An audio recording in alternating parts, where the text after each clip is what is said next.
In March 2010, my son was diagnosed with autism. I was handed the diagnosis and nothing else. No pamphlets, no telephone numbers to call, nothing.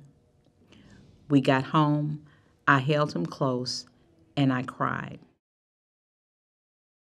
There were no words. I didn't know what this word autism meant. I didn't know I needed a support group.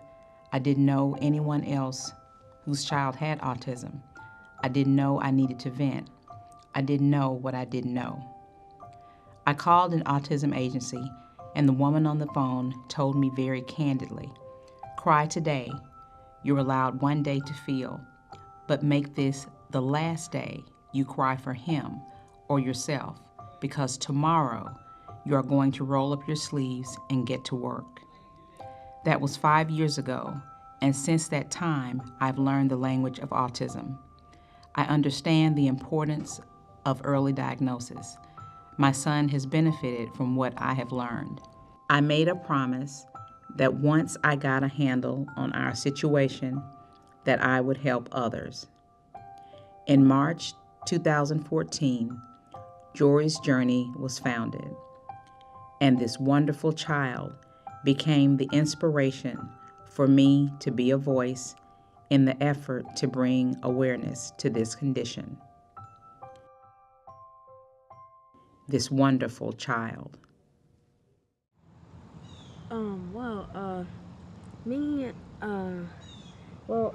always want to see some trains on TV. And, that's it. I'm not going to say anything. Okay, this is Jory. When he was diagnosed, I struggled with trying to find the right agencies to help me. I struggled with trying to find what did I need to do next. And I found that the agencies were very large, and no one told me what to do, step 1, step 2, step 3. Once I found that, how to do this and how to walk this autism walk, then I know that there are other people that are struggling with that. That's what JORY'S Journey is about. I think it's going to be the vehicle that helps, again, to bridge the gap for folks out here that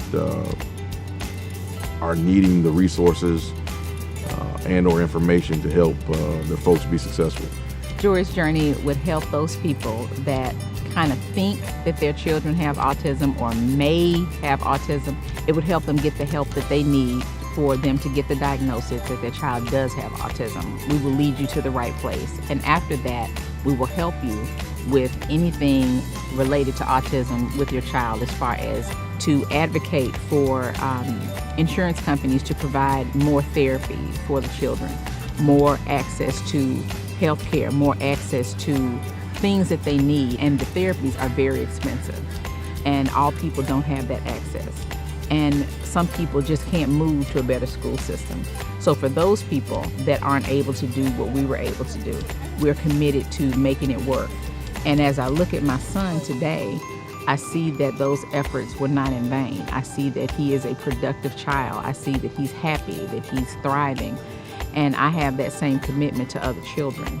And I think if everybody had access to the work, whether it be speech therapy, occupational therapy, good school systems, good programs, once they've got that work, I think they all should expect to be successful. I look at other children with autism and I see them in the same way that I see my own. And I want them to have the best care that they possibly can. For me, this is personal. Jory is my heart. I have done the very best that I can for him. And I know that I would do the very best that I can for any child with autism that came to JORY'S Journey for help. We're going to compete for folks to be successful by getting them the resources. Because the expectations that I have for Jory, I believe they're possible for all kids. I am fully committed putting the pieces together and bridging the gap to combat autism. JORY'S Journey.